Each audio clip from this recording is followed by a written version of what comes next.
Shabbat Shalom, everyone. This Shabbat is Parshat Teitzei. We're holding just 3 weeks before Rosh Hashanah. As you can see around the, 2 weeks before Rosh Hashanah. As you can see, we are getting ready ourselves around the shul, painting the whole space, getting all the construction done for the entire building, as we are getting ready for the upcoming high holy days. As we are blowing shofar, we start waking up and prepare ourselves. If you're joining us for the upcoming holidays, you can reserve online at jewishdowntown.com, and we look forward to seeing you and your family here. We'll be having all of the holiday meals, Rosh Hashanah dinners both nights over here in the shul, both lunches, Yom Kippur breakfast, and all of the Sukkot dinners.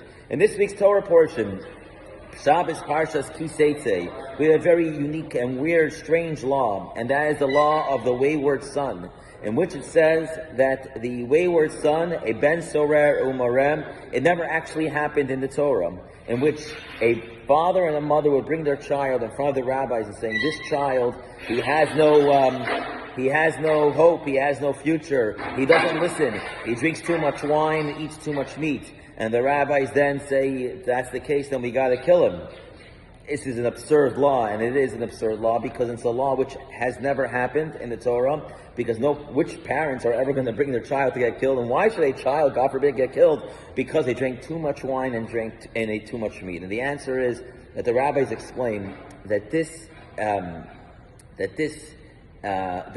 whole story and this whole law teaches us something very powerful lesson. The first thing is, it tells us, Einenu shemea b'koil aviv u'b'kol imai. He doesn't listen to the sound, the voice of his mother and the voice of his father. If you see, it doesn't say b'koil arim, the sound of his parents, but each parent has a different voice. Each parent has a different communication to their child, and they're not giving a direct message. They're not giving a unified message to their child. It's one of the challenges that we brought up, and we have our father telling us one thing, our mother telling us another thing, and the reality is we got to have a unified message with our child.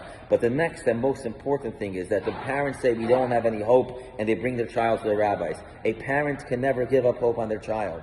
And that is where the downside is. It has nothing to do with the child. And so it's about, how can you ever prosecute a child about the future of what's going to be? Because he's doing trouble now. Why can't we say that he's going to do tshuva, he's going to be forgiveness? This is all the time of forgiveness right now. We blow shofar, we remind people their whole year, whatever they did, in the month of Elul they can change. Why can't this child change? And the answer is because their parents gave up on this child. And a parent can never give up on their child.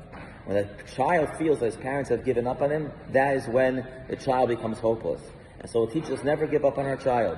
No matter what kind of challenges we go through, no matter what kind of challenge our trial goes through, we can never give up on our child. And it's also allegorical to us as children of God. And that is, just like a parent would never give up to their child, just like a parent would never bring their son for being an evil son to the rabbis and saying there's no hope and do what you have to do. Just like that, we are standing in front of God during the high holidays. We are standing in front of God over the next 2 weeks, preparing ourselves for the coming of Rosh Hashanah. Just as God has not given up on us, so too we can't give up on Him. He can't give up on us, and we can't give up on Him. And so this is the time to start preparing ourselves for the upcoming holidays as the King is in the field. It's a time which we can celebrate together with our King. In England, they got a new king, and we mourn the loss of Queen Elizabeth II, who was very close with the Jewish community, but we coronate, the king is technically king, but he doesn't have his coronation till later, and so too our king is not going to be coronated for another 2 weeks, but during this time, his pre-coronation he's with us over here in the field, getting ready for the holidays together with us, and joining us for this upcoming special time.